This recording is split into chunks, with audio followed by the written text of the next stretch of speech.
What would you do if your entire life revolved around someone else's career, constantly uprooting your existence for their ambition? In today's story, the protagonist's choice is a masterclass in how to handle it. For 2 decades, my life, as a 42-year-old woman, has been inextricably linked to my husband, a 44-year-old man named Arthur. We've been married for 21 years. A journey that began when I was just 15 and he was 17. Arthur joined the Navy immediately after graduating high school at 18, and I, at 16, waited 2 years before we could finally marry. We have 2 adult sons now, one 24-year-old serving in the Navy and a 22-year-old attending college out of state. The first 10 years of our marriage were a blur of new places, dictated by Arthur's naval duty stations. It was incredibly difficult for me to establish any semblance of a social life or maintain a steady job.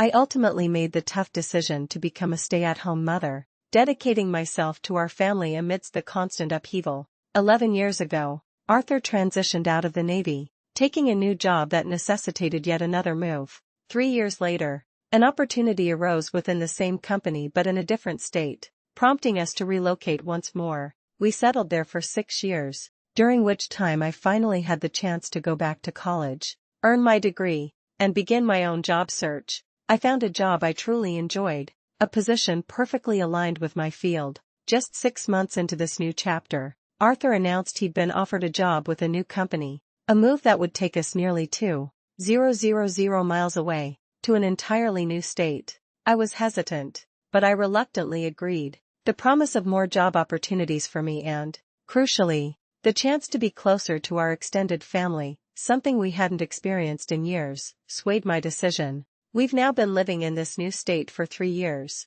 and I genuinely love it here. I have an incredible job, one that pays remarkably well, and for the first time in a long time, I've cultivated a wonderful circle of friends and a vibrant social life. Then, last night, Arthur approached me with that familiar gleam in his eye. There was a job opening within his current company, he explained, an opportunity he wanted to pursue. It came with the allure of a pay raise and better hours, but the inevitable caveat, another move. My heart sank. I am not moving again, I told him, my voice firm despite the tremor in my chest. Each move had always followed the same pattern. He would leave first, leaving me with the sole responsibility of selling our home and packing up our entire lives. I simply couldn't do it again. Our son's college is only 2 hours away from here, allowing us to see him twice a month. If we moved, it would mean at least a day's drive, limiting our visits to once or twice a year. Arthur immediately became upset, resorting to guilt trips, claiming I didn't support him. That's absolute BS. I shot back, my patience wearing thin. I've spent the majority of my life moving from place to place, sacrificing everything to support your career. You are selfish, he retorted, his voice laced with accusation. I'm just trying to provide for us. We are more than comfortable where we are now, I asserted, meeting his gaze squarely. If you truly want to take this job, you'll be going alone. This reveals Arthur's greatest fatal flaw, his arrogance, believing his career aspirations should always take precedence, which ultimately sealed his fate in this argument. Was I the selfish one for refusing to move again? The comments section of my online post lit up with resounding support, a powerful wave of validation that washed over me. "NTA, you gave yourself already the answer," wrote one user, Shaq1071. You supported his career for 21 years. You gave everything up for him. Your social life, your family, even postponed your education. And now, everything is settled. You're doing finally fine too. He accuses you of not supporting him. He should start supporting you for a bit. You did your part. Now it's your time to shine. I couldn't respond to every single message, but the kindness and understanding I received were overwhelming. Many questions arose, and I wanted to clarify a few things. Arthur works for a company with plants in 15 states. He's currently in middle management, and to advance further, he would indeed need to relocate to another plant out of state. However, financially, we are more than comfortable. We don't need any more money. My college-aged son plans to stay in his current location after graduation. We have a fantastic relationship with him, seeing him twice a month. Our other son, the one in the Navy, comes home to stay with us whenever he's on leave. We are incredibly close to both of our boys. I spoke with Arthur again that evening, making my stance unequivocally clear. Moving again was simply not an option for me.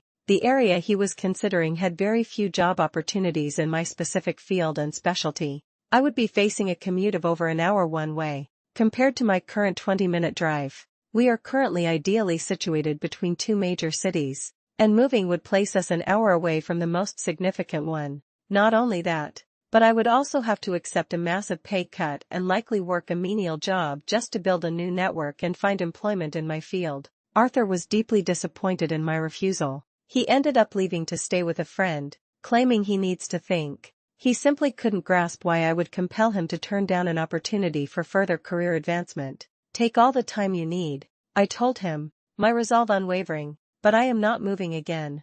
I even suggested revisiting the possibility when I'm ready for retirement, in about 15 years, but no sooner. The overwhelming support from others echoed my sentiments. Moving is so easy for him because he's not doing the hard part, wrote Typical Management 680. You've sacrificed and moved around for him and he has the nerve to call you selfish and say you don't support him. He's selfish and emotionally manipulative. It's okay to put yourself first for once. User Puchamam also weighed in, saying, your husband should be discussing each move with you and it should be a combined decision, especially now that you have a job. His job and offer does not automatically have preference over yours. This situation highlighted a critical lesson. Open communication and mutual respect are non-negotiable in a partnership. What do you think is the most important factor in making joint life decisions with a partner?